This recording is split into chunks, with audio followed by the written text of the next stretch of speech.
Let's go! Salut YouTube, bienvenue sur un autre vidéo tutoriel. Aujourd'hui, je vais vous montrer 4 méthodes pour comment transformer vos vidéos log ou B-RAW, un vidéo flat et comment l'apporter dans un espace couleur de Rec 709. Le Rec 709, c'est un espace couleur, c'est probablement l'espace couleur la plus populaire en ce moment même. Il existe d'autres espaces couleurs, mais on rentre pas là-dedans pour l'instant. On va juste rester dans le Rec 709. Les 4 méthodes pour appliquer la transformation dans le logiciel DaVinci Resolve 17 sont super simples. La méthode numéro 1, c'est une méthode manuelle que je vais vous montrer. La méthode numéro 2, ça va être d'appliquer un LUT qui est déjà dans DaVinci Resolve 17. Ensuite, la méthode numéro 3, ça va être un effet à partir de la page de l'étalonnage. On l'applique, on change 2-3 petits tweaks dans l'effet et on est parti. Et la 4e méthode, qui est probablement ma méthode préférée pour transformer vos vidéos log en Rec 709, ça va être dans les paramètres du logiciel DaVinci Resolve 17. Alright, nous autres, on s'en va dans la vidéo puis je vous montre comment transformer vos vidéos log en Rec 709.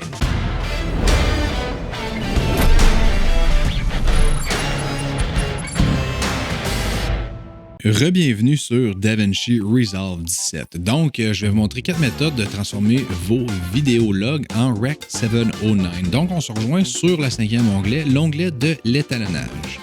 On est présentement sur l'onglet de l'étalonnage et la méthode numéro 1, ça va être la méthode manuelle. Donc, on est présentement sur les Primary Wheels en bas à gauche. On va se rejoindre sur les HDR Wheels, les High Dynamic Range Wheels, les Color Wheels High Dynamic Range. Pour naviguer à travers cette section de wheels-là, vous pouvez appliquer les flèches de droite ou les flèches de gauche, mais on va jouer seulement avec les dark, les shadows, light et le global. Donc, portez bien attention à nos scopes en bas à droite et à notre image en même temps, parce qu'on va se fier beaucoup à nos scopes pour créer notre Rec 709. Donc, on va nommer notre nœud. Moi, j'ai fait un raccourci qui s'appelle Tab Rec 709. Donc, on s'assure de sélectionner notre nœud et on va starter notre transformation de log à Rec 709. On va commencer avec les shadows dans l'exposition. On va diminuer ça comme une bonne shot. On va aller dans nos lights et on va remonter ça à peu près jusqu'à 768. 768, by the way, c'est juste un chiffre random que je viens de nommer ça. Je l'essaye à 768. Vous pouvez monter plus haut ou le laisser plus bas. Je me fie aussi à mon image, aux couleurs de mon image pour arriver à un résultat. Donc, après ça, je m'en vais dans les dark. Je diminue ça. Je vais diminuer ça quasiment jusqu'à la ligne de 0, mais pas tout à fait parce que je veux pas perdre tous les détails dans mes noirs.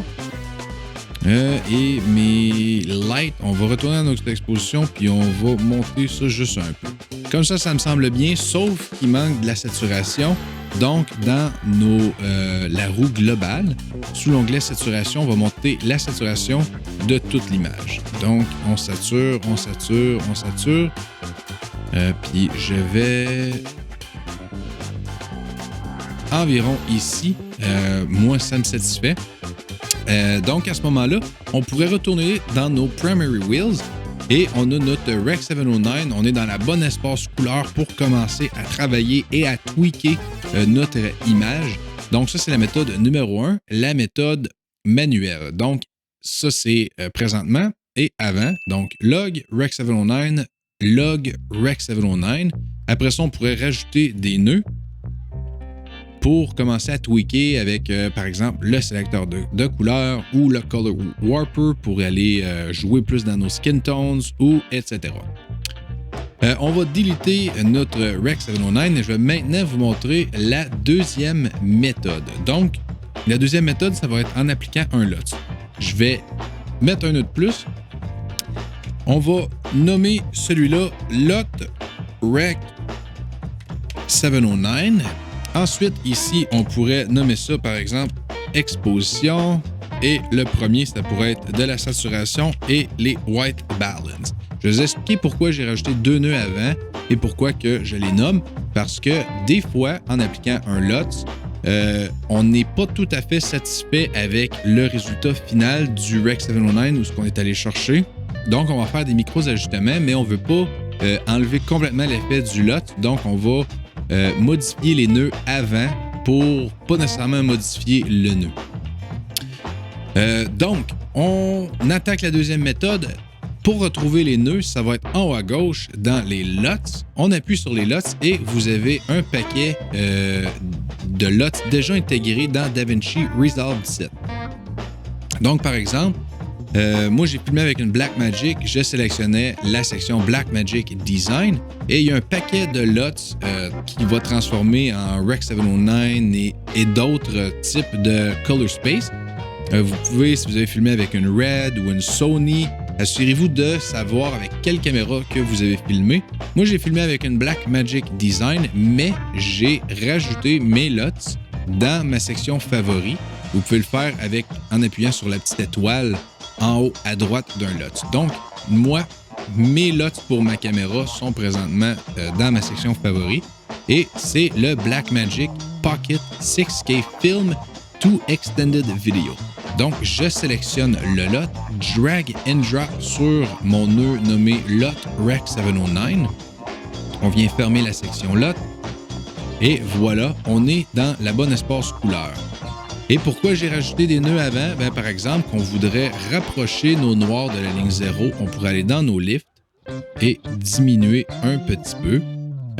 Par exemple, que je trouverais que l'image est trop saturée ou pas assez saturée, on pourrait aller dans notre saturation et modifier notre saturation qui est avant notre nœud LUT Rec. 709. Ou on pourrait faire la même chose avec la température. Je trouve la température un peu trop chaude. Je pourrais venir rendre la température un petit peu plus bleutée si je trouve que la correction de blanc n'est pas correcte. Mais dans le cas de ce nœud-là, selon moi, c'était parfait. Donc, à ce moment-là, je rajoute un nœud et avec le sélecteur de couleurs, le Color Warper et d'autres outils, on peut commencer à tweaker notre image parce que le Rec. 709, c'est vraiment juste la base de notre étalonnage. On delete les 3 premiers nœuds et je vais vous montrer la deuxième méthode. On va rajouter encore une fois quelques nœuds. On va le nommer Rec. 709 pour se retrouver. Même chose en avant, des micros-ajustements. Encore une fois, vous allez devoir savoir avec quelle caméra vous avez filmé et la gamma source de votre caméra. Donc, on sélectionne le nœud Rec. 709. On monte en haut à droite dans l'onglet des effets. Et ça va être l'effet conversion d'espace colorimétrique. By the way, si vous trouvez que j'ai pas beaucoup d'effets, c'est parce qu'en appuyant sur les 3 petits points, vous pouvez avoir l'option seulement vos effets favoris ou afficher tous les effets. Moi, j'aime bien avoir mes favoris à portée de main. Donc, c'est pour ça que c'est sur ces settings-là. On sélectionne l'effet conversion d'espace colorimétrique, drag and drop sur le nœud nommé Rec. 709. Il ne s'est rien passé, mais c'est normal parce que dans l'effet, notre menu d'effet à droite, on a des ajustements, des settings à changer selon notre caméra. Donc moi, j'ai filmé avec une Blackmagic Pocket 6K Pro. Donc mon espace couleur source, j'appuie et là, vous avez un paquet de caméras disponibles. Moi, c'est le Blackmagic Design Video génération 5. Donc, j'appuie sur ça. Et la gamma source, c'est la même chose. Vous sélectionnez la même chose. Donc, Blackmagic Design Video Gen 5. Boom! Donc, on a présentement notre Rec. 709. Et comme vous pouvez voir, je trouve que c'est quand même foncé. Donc, on irait dans notre nœud exposition et on pourrait monter nos gains. Et notre gamma un petit peu pour aller chercher un Rec. 709. On peut tweaker le white balance, la saturation. Et ensuite de ça, on peut rajouter des nœuds et commencer à faire du tweakage avec le sélecteur de couleurs ou le Color Warper. Je vais me répéter à peu près 200 fois, mais c'est pas grave. Voici le processus de log à Rec. 709, la troisième méthode qui est avec l'effet conversion d'espace colorimétrique. On ferme ces 3 nœuds-là. Et je vais vous montrer la dernière méthode.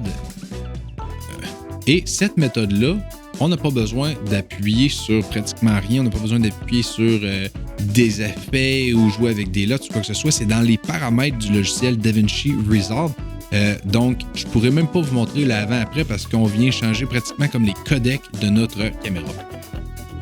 Donc, on descend en bas à droite et on choisit paramètres du projet. On l'ouvre et on s'en va dans gestion de la couleur. Un coup qu'on a appuyé sur gestion de la couleur, on a le menu qui est apparu et nous, on va aller jouer dans espace colorimétrique et transformation. Donc, on va prendre le premier colorimétrique qui est en DaVinci YRGB. On le sélectionne et on s'en va dans DaVinci YRGB Color Managed. Ça va nous amener dans l'espace couleur de Blackmagic et de DaVinci Resolve. C'est un espace couleur qui est très, très, très performant. On a une très grosse variété et choix de couleurs. Fait que c'est très, très bon. C'est ma méthode préférée pour transformer du log en Rec 709. Vous vous assurez d'avoir le crochet sélectionné si vous voulez simplifier votre vie.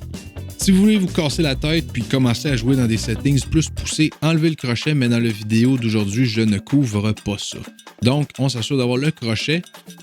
Color Processing Mode, ça c'est pour SDR, c'est pour Standard Dynamic Range.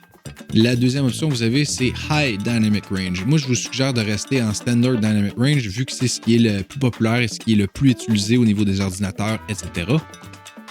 Espace colorimétrique de destination, c'est encore une fois Standard Dynamic Range en Rec 709. C'est exactement ce qu'on veut. Donc, on prend un DaVinci YRGB Color Managed, donc un espace couleur de Blackmagic, et on va le transformer dans un espace couleur de Rec 709.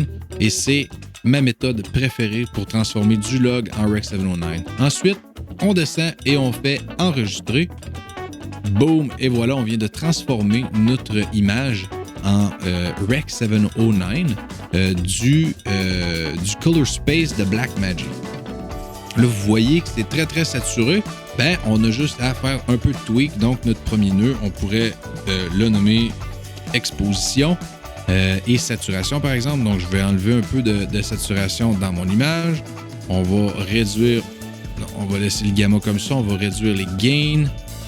Puis ensuite, on va monter un peu le gamma. Et voilà. Et ça, pour moi, c'est un Rec 709. Et à partir de là, je peux commencer à tweaker avec, encore une fois, le sélecteur de couleurs ou le Color Warper. Donc, voici les 4 méthodes pour transformer vos vidéoclips log en Rec 709.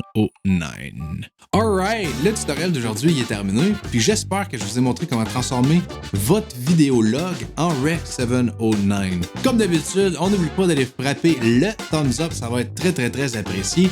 N'oubliez pas d'aller frapper le petit subscribe button, ça va m'aider à grossir la chaîne au maximum. Puis nous autres, on se revoit dans un futur tutoriel.